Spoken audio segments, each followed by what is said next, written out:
guys, this is Zoologist AK and I'm here to talk about role of regulatory RNA in gene regulation in case of bacteria, and this video include the introductory part of role of these regulatory RNAs in regulation of the different genes in case of bacteria. I will take here the example of E. coli. And these are the points which I am going to cover in this topic of role of regulatory RNA in regulation of different genes in case of prokaryotes, and these topic will be covered in two parts, and this part is about introductory session of this topic, in which I will tell about regulatory RNA, how they function, and what are different types of regulatory RNA that regulate the gene expression in case of E. coli. So, as I am talking about regulation of different genes by regulatory RNA, so a question arises: what is the basic principle of regulation of these different genes in case of bacteria? This regulation is controlled by regulators. Regulator can be positive regulator or negative regulator.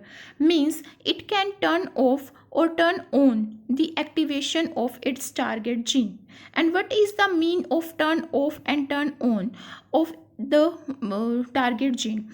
It means to say that the product synthesis is inhibited or boosted up by a regulator that is present in a DNA molecule of an organism. That interact with this regulator interact with a specific sequence or structure in DNA and RNA at some stage. It could be the stage of transcription, processing of RNA, or translation state, or modification of RNA stage before the synthesis of protein.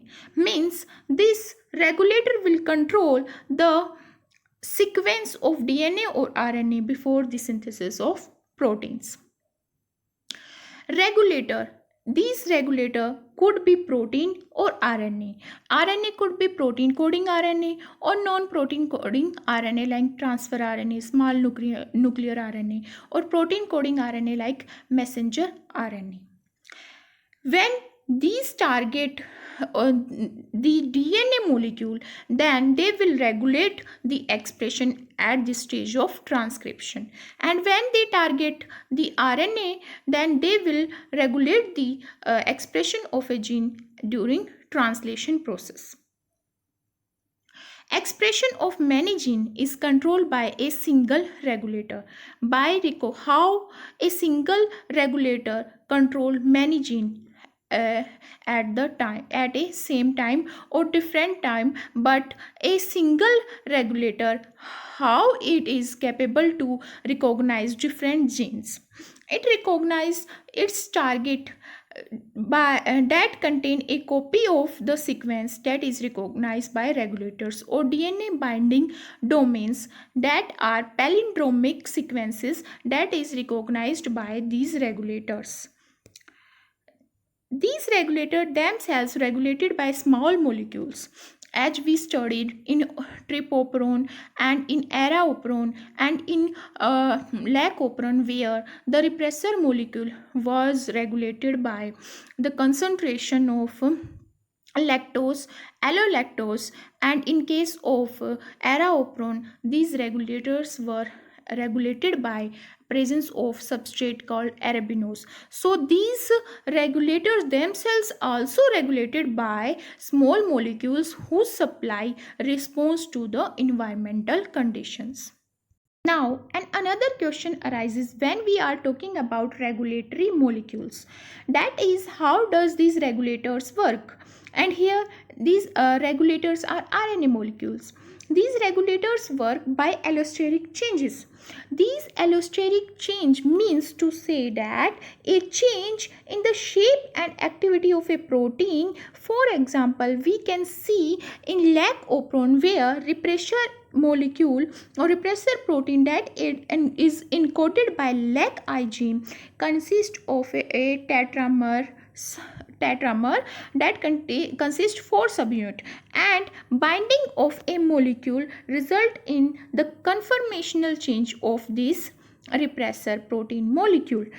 So this allosteric change means change in the shape and activity of a protein that result by combination of a molecule at a point other than chemically active site. Means a molecule which will consist a regulator binding site and a chemically active site, and when that regulator molecule or will bind to this protein molecule, it will result in conformational change, or we can say allosteric change.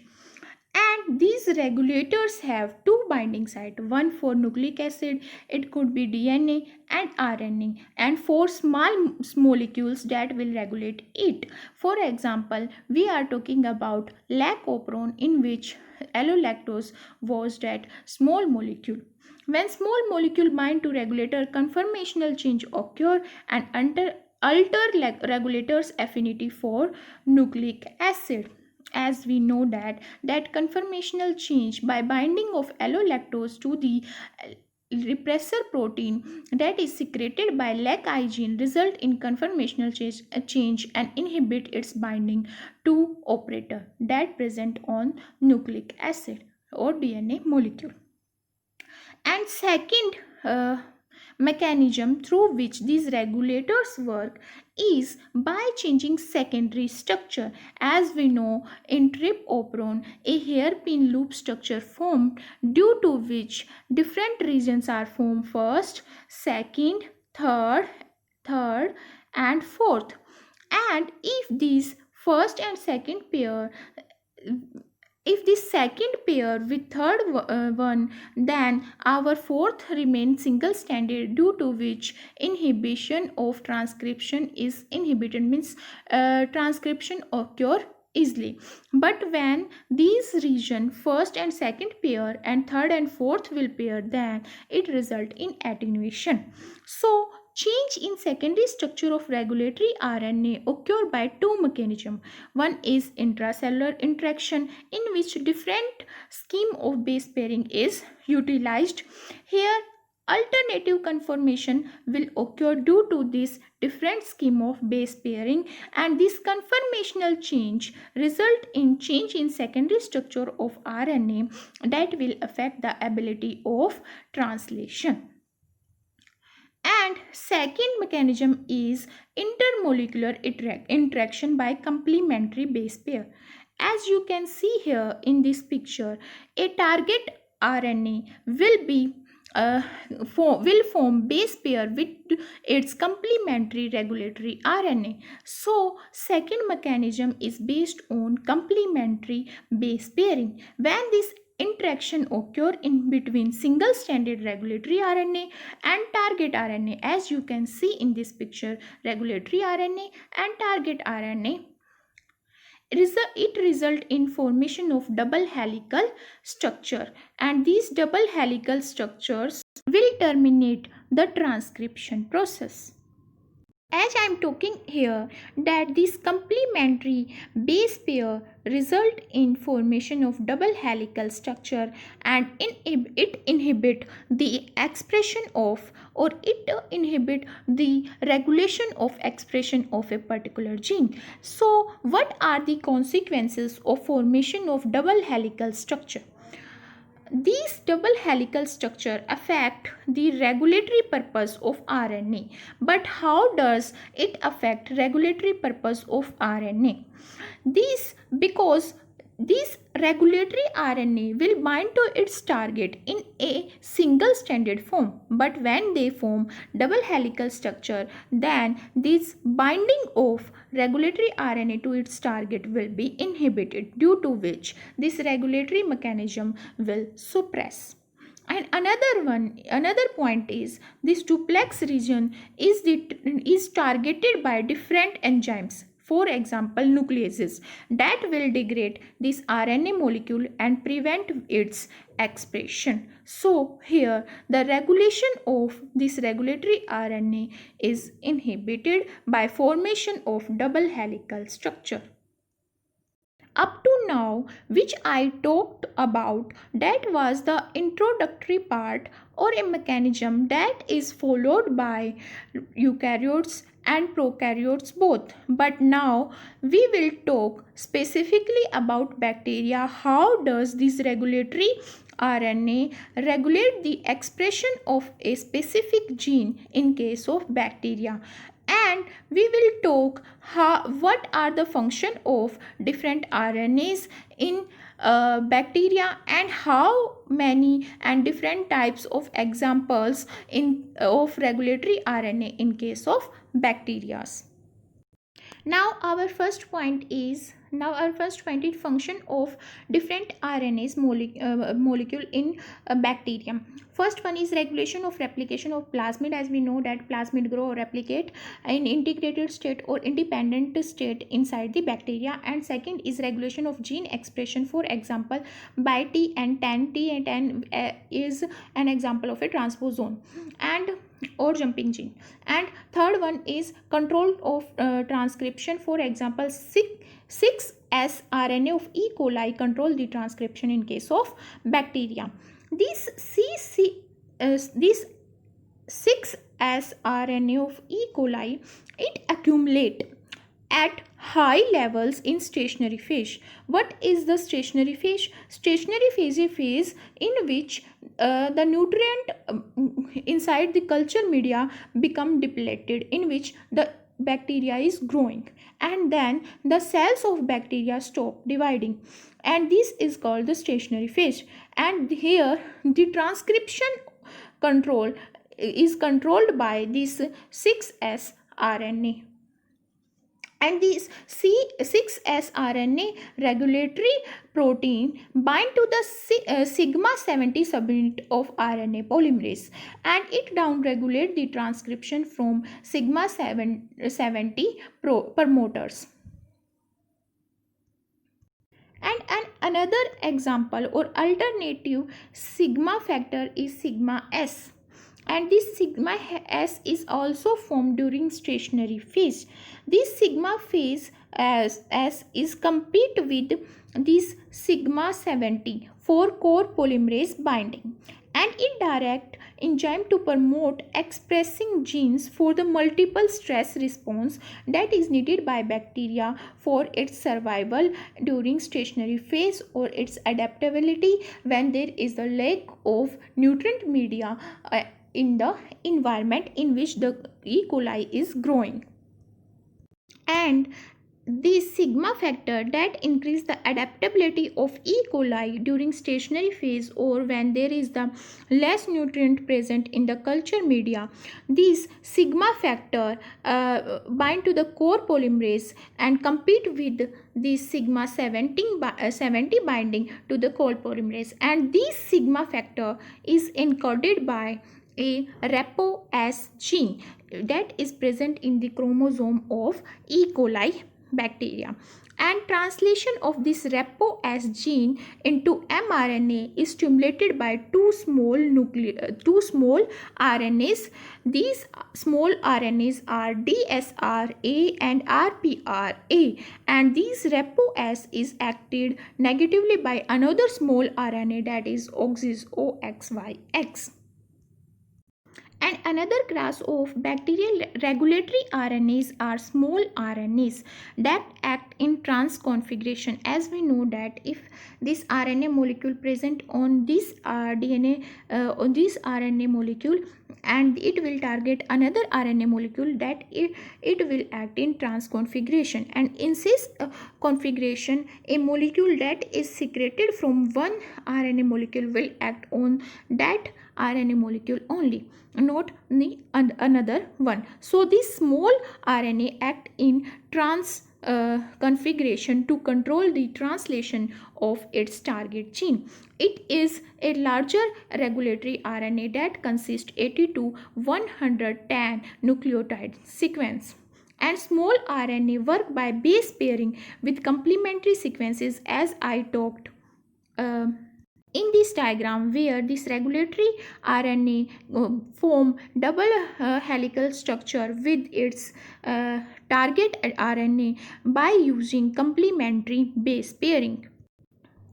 So, the small RNA work by base pairing with complementary sequence within target mRNA and it direct destruction of mRNA. As I talked that double helical structure are targeted by different enzymes, for example nucleases, and result in destruction of that particular helical structure of mRNAs. So this result in destruction of the mRNA and inhibit its translation or even some cases it stimulate translation also. And binding of the small RNA to its target mRNA by complementary base pairing require a bacterial protein, that is HFQ. What is the role of this HFQ? This HFQ increase stability. How does this increase stability? Because that complementary base pairing between the target mRNA molecule and the regulatory mRNA is typically imperfect and short, and their interaction is weak. So this HFQ facilitate base pairing by binding the small RNA molecule even before they are paired with their target molecules. So they bind to the small RNA before the small RNA bound to their target molecules and regulate their base pairing when in a double helical structure. And here is the example of the small RNA molecule in E. coli. It is about 81 nucleotide base pair long and it is a RYB bRNA and it binds to several target mRNA and trigger their destruction. How does it trigger their destruction? By forming double helical structure, and that double helical structure will target by nucleases and then nucleases will destruct this double helical structure or mRNA molecule, and it encodes iron storage. And these are free RNA required by cell, but high level of this iron molecule is toxic to the cell. So this small RNA, that is about 81 nucleotide or RYBB RNA molecules, they regulate level of this iron free iron by controlling the level of iron storage. And this RYBB is expressed from a promoter. That promoter is recognized by sigma E, that is included in fifth point, and this sigma E recognize the promoter that will bind to the RNA polymerase and result in the synthesis of this particular RNA molecule. And there are some other regulatory molecules in bacteria. These are Antisense Rna molecules, which are encoded by a strand that is present opposite to the coding strand of a gene, and they act through homologous base pairing to exhibit expression of the mRNA polypeptide. These are associated with these antisense RNA associated with gene encoding potentially toxic product and also in regulation of some lambda phase gene. And these antisense RNA that are the another class of regulatory RNA in case of bacteria, they act in cis configuration. Now another question arises, how does this small RNA molecule activate or repress the translation? These small RNA bind to a region of mRNA. That region would pair with ribosome, and if this mRNA pair with ribosome, then it will inhibit the translation. But if these small RNA molecule bind with this mRNA, then it will lead these ribosome binding site free, and due to this translation will activate. So these small RNA regulate the translation process in both the positive and negative way. As you can see here, this ribosome binding site that is shown by RBS. R stand for ribosome, B stand for binding, and S stand for site. This ribosome binding site will be covered, which is here covered by base pairing with another mRNA. Here the a mRNA chain bind or form base pair with this ribosome binding site and cover up it. And this base pairing could also form by another region of same polypeptide chain. And due to this covering, this ribosome binding site is not free to bind to the ribosome. But when this small nuclear molecule will regulate these translation, they will bind to these mRNA chain that inhibit these ribosome binding site from binding to the ribosome. These small RNA will base pair with these mRNA regions and resulting in freeing of these ribosome binding site, due to which ribosome will come and bind to this site and resulting in activation of translation.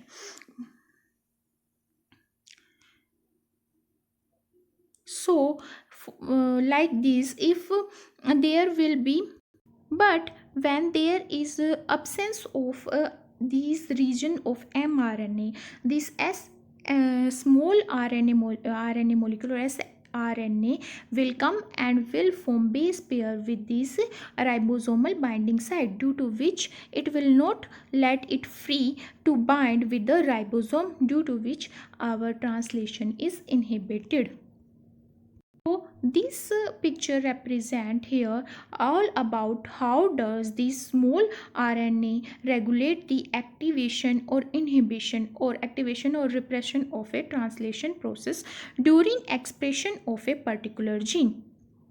Today we talk all about different types of regulatory RNA molecule in case of bacteria, and how they work and how their transcription or translation is regulated by different genes that are present in bacteria. And now in upcoming video we are going to talk about cis acting regulatory RNA molecule in case of E. coli, that is our ribo switch. So in next video we will talk about ribo switch. Please like, share and comment. If you have any query, then please write in the description box given below. And if you don't understand this topic, please comment in the description box below. And please subscribe to my channel. Thank you so much for watching the video.